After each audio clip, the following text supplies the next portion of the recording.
In today's What's Wrong with This House exercise, John and I are analyzing a 930 square foot, 2-bedroom unit in 235 Van Buren, a proposed residential tower in central Chicago. So it's not built yet. If you want to see our slow home test score for the project, you can click on the link at the bottom of the post. So it has a location right inside the Chicago Loop, as you can see here from the drawing, or from the Google map, which means it's got a walk score of 100 out of 100. Can't get any better than that. Can't get any better than that. It's completely Excellent. walkable. It's a fabulous part of town. One of the interesting things about Chicago downtown is actually when you go to Google Maps, you can see 3D versions of some the proposed of the buildings building. and the proposed building. So this is actually the proposed building there. We can see this is facing north that way, and the project that we're going to be looking at is on this space. So it overlooks that interchange, but I think that this is such a high building that it doesn't really And that area of Chicago is actually really nice. Yeah, so I don't think there's an issue with it. No, and it's facing south, so I think it's going to get the sighting points. Yeah. There we can see exactly the footprint of the building as it stands. And we've got our site plan there, so that's the building, the unit that we're looking at. We couldn't find any environmental performance features that were discussed on the site, so we're not going to be able to give any points for that. I do notice, though, right away from the plan of the building, that this is a very long and narrow unit with a bit of a panhandle entry, and I'm curious about the windows. Well, I have to say. Let's have a look.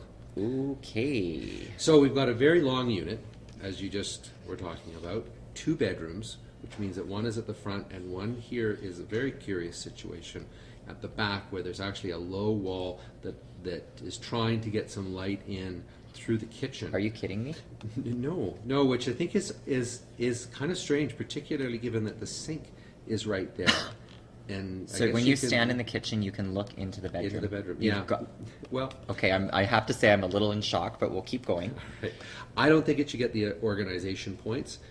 I think there's a long hallway. And sometimes you have to have hallways, but I think that this is unfortunate. I think there's a really awkward conflict right there. And having that bedroom. We haven't seen a situation where the hallway ends at the door to the master bedroom. No. That's really usually the living space is usually on that one side in the bedroom, but with the narrowness of this unit, I guess they don't have any choice but to do that. It's really, really interesting. So I don't think we can give it those points. Okay. I think entry is fine. I think the living room is fine.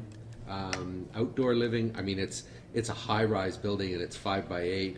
I don't think it can get really any bigger than that. So that's typically a bit small, narrow for us, but I think given the type of structure, I think that it's got to be okay. Kitchen, what do you think? Well, it's interesting. I think the kitchen in itself is not badly designed or laid out. I think it's got a fairly good appliance triangle, but I think I'm having a hard time giving it the point just because you have to circulate around it. And this condition, I'm still in shock about the condition with the bedroom, to be honest with you. I can't believe that it's open to that side. It's right in the middle. It's the knuckle of the whole project. It feels weird to me. And I don't know. Like, I just think that as a thing unto itself, if we were to put that into another project, it would be okay. But in this case, I think it's going to feel weird to be in there. Yeah. So I don't know if I can give it the point. All right. Dining, okay, I'm concerned about the dining because I think that, again, with this little notch here, the table is not going to sort of center against anything. We're going to have a hard time. I mean, the living space is fine.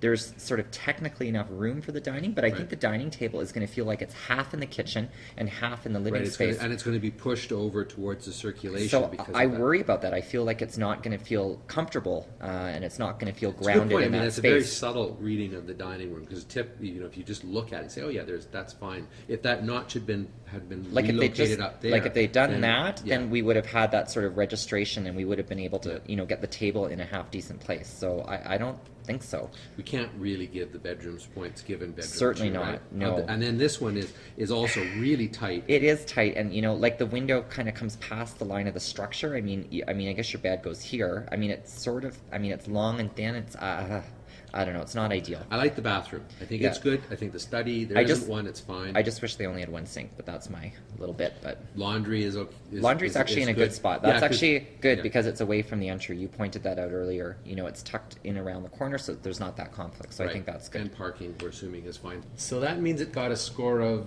11 out of 20, which really isn't very good. No, and I'm in shock about that bedroom looking over the kitchen. All right, so we're looking for your comments on what you think is right and wrong about this house.